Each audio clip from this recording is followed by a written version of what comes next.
November 6, 1956. A mahogany table in Washington. Two men on a telephone line. One is the President of the United States. The other is his Treasury Secretary. The order is simple. Break the pound. History tells us that the British Empire fell because it lost territory. That is a lie. The British Empire did not collapse on a battlefield.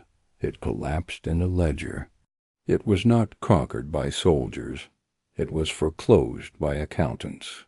The weapon that killed the greatest empire in human history was not a bomb. It was the dollar, and the finger on the trigger belonged to America. This is the story of how Britain went to war and came home bankrupt. This is the story of the Suez Crisis. But it is not a story about tanks and paratroopers. It is a story about gold reserves, currency runs, and the brutal truth that sovereignty is solvency. If your balance sheet is bleeding, your flag means nothing. In 1956, Britain still looked like a titan. Queen Elizabeth sat on the throne of an empire that spanned the globe. The Union Jack flew over a quarter of the Earth's surface, from Jamaica to Singapore, from Kenya to Hong Kong. The British Crown ruled over 700 million people. The Royal Navy patrolled every ocean. British banks financed trade on every continent. The pound sterling was one of only 2 global reserve currencies. School children in England looked at maps painted pink and sang songs of dominion.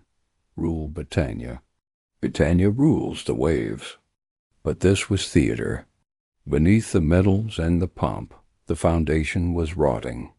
Britain had bankrupted itself fighting Hitler. To defeat Germany, the British had burned their own furniture to heat the house. They liquidated centuries of overseas investments. They sold railways in Argentina. They sold mines in South Africa. They sold rubber plantations in Malaya. And when the assets were gone, they borrowed. By 1945, Britain was the largest debtor nation on earth. The empire was held together not by strength, but by debt. The system keeping Britain alive was called the sterling area. Countries within the empire kept their national savings in London. They deposited their money in pounds. This gave Britain a pool of capital to spend, but it was a trap. If confidence in the pound ever collapsed, those countries would panic. They would sell their sterling and buy dollars. The reserves would drain away. The British economy would implode. Every night, the Chancellor of the Exchequer went to sleep thinking about one number, the gold and dollar reserves. This was the national savings account, the dam holding back the flood.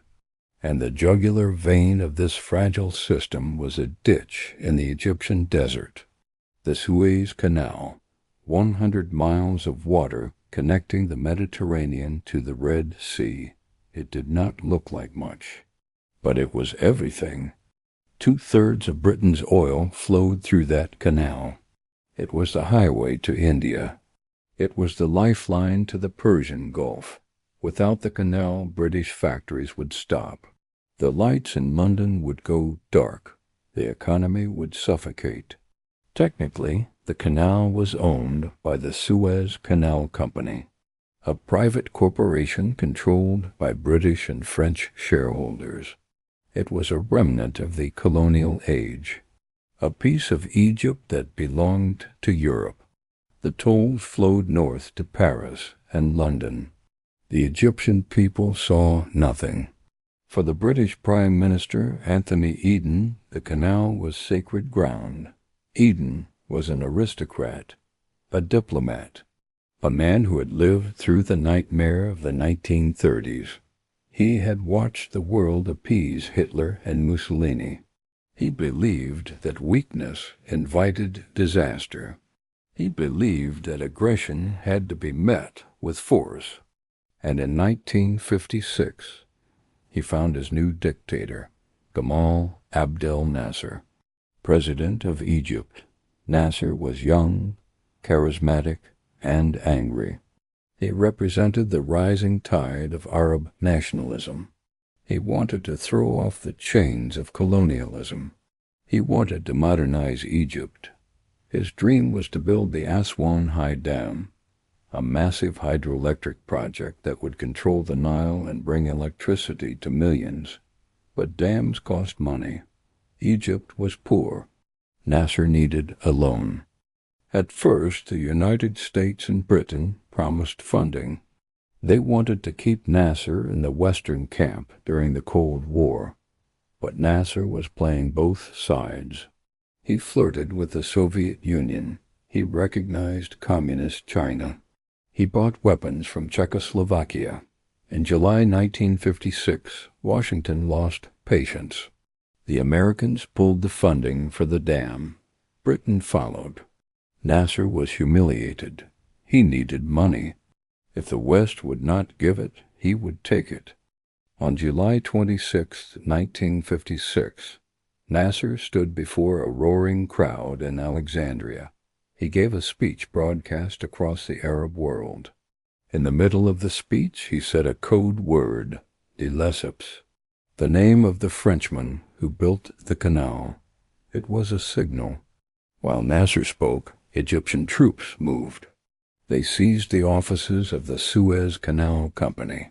They occupied the control towers.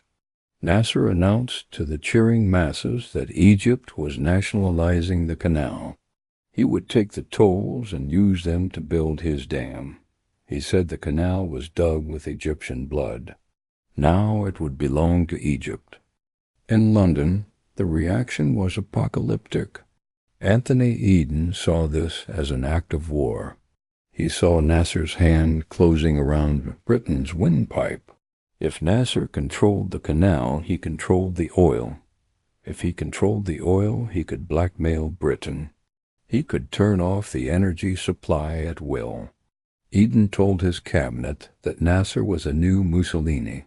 He believed that if Britain let this stand, British prestige would collapse. The sterling area countries would see weakness. They would dump the pound. The currency would crash. The empire would become insolvent. Eden concluded that Nasser had to be destroyed. But there was a problem. Britain could not just invade Egypt. It was 1956, not 1856. The world had changed. The United Nations Charter forbade wars of aggression. And more importantly, the President of the United States, Dwight Eisenhower, opposed military action. Eisenhower was a pragmatist. He was facing an election. He wanted stability in the Middle East. He did not want a colonial war that would drive Arabs into Soviet arms. He warned Eden repeatedly. Do not use force. He warned that the financial consequences would be severe. Eden ignored the warning. He believed Eisenhower was bluffing. He thought the special relationship between America and Britain was unbreakable. He thought America would never let Britain fall. He was wrong. He was about to learn that in the empire of money, there are no friends, only creditors and debtors.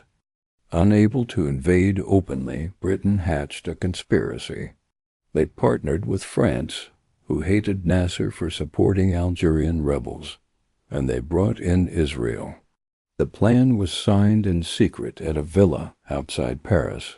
It was called the Protocol of Sevres. The scheme was simple and cynical. Israel would invade Egypt across the Sinai.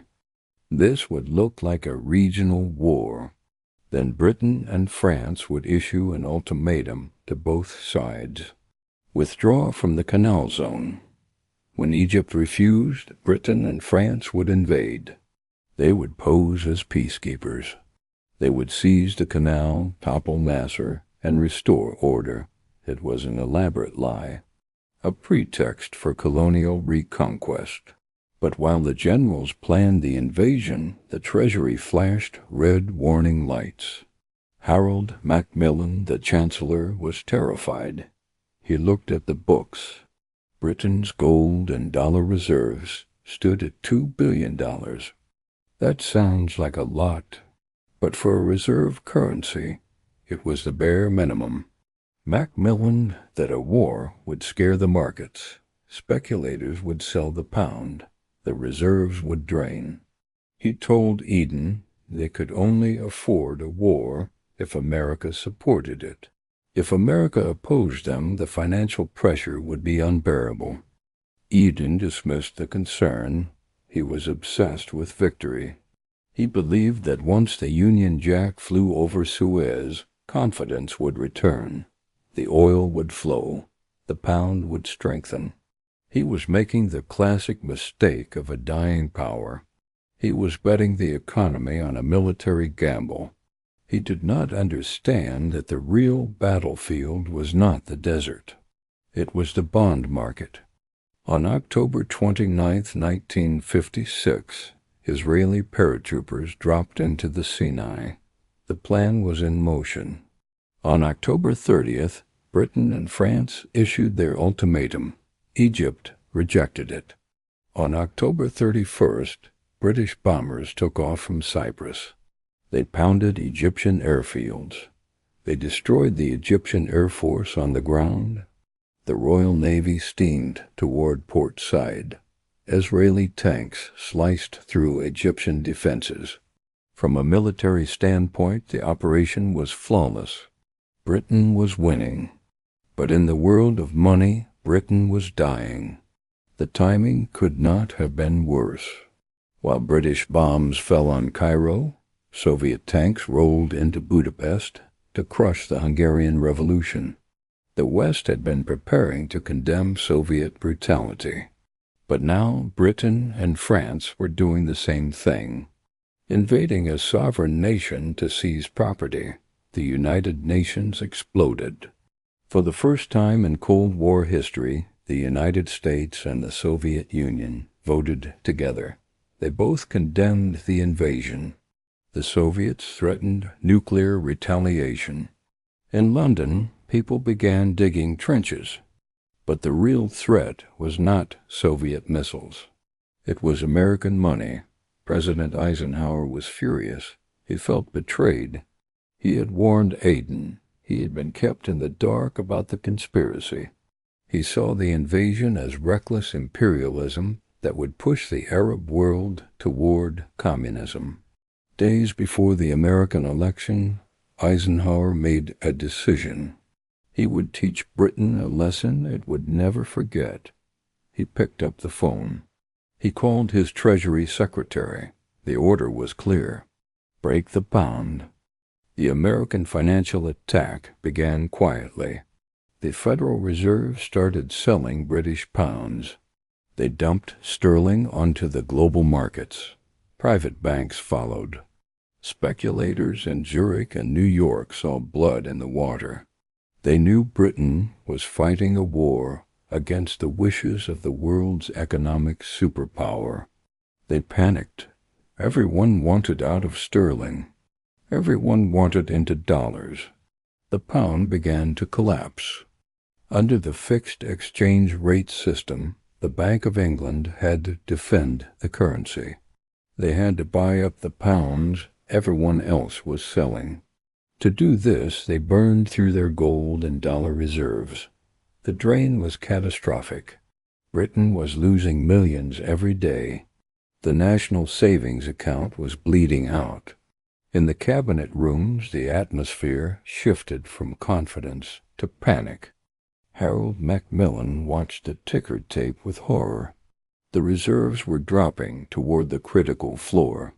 He knew the mechanics of collapse. Once the reserves hit zero, the pound would have to be devalued. The sterling area would disintegrate. Britain would be unable to import food. Desperate Macmillan tried to arrange a lifeline. Britain had funds on deposit at the International Monetary Fund. It was their money. They had a right to withdraw it. Macmillan requested an emergency withdrawal of $561 million. It was enough to stabilize the markets.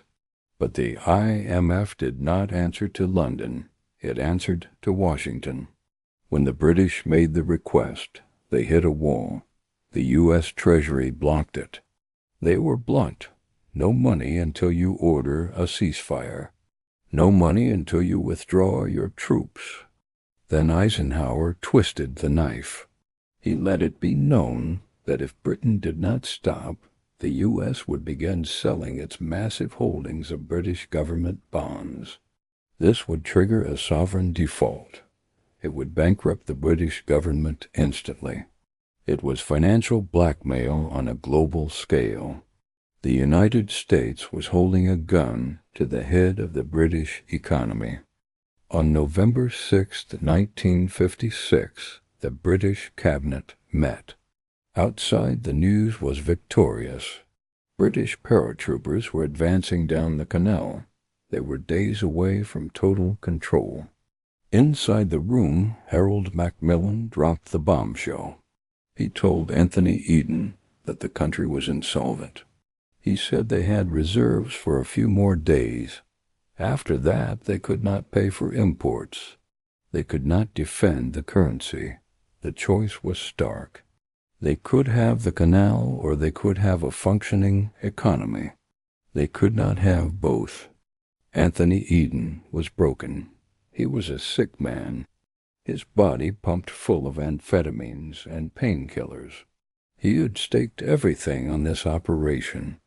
But he could not fight the dollar. The logic of money overrode the logic of war. The cabinet voted. They accepted a ceasefire. The order went out to the troops in Egypt. Stop. At midnight on November 6th, the guns fell silent. The British commander was stunned. He was winning. His tanks were ready. And now he was told to stop. 23 miles short of victory. Britain had humiliated Nasser militarily. But Nasser had destroyed Britain financially. The humiliation was total.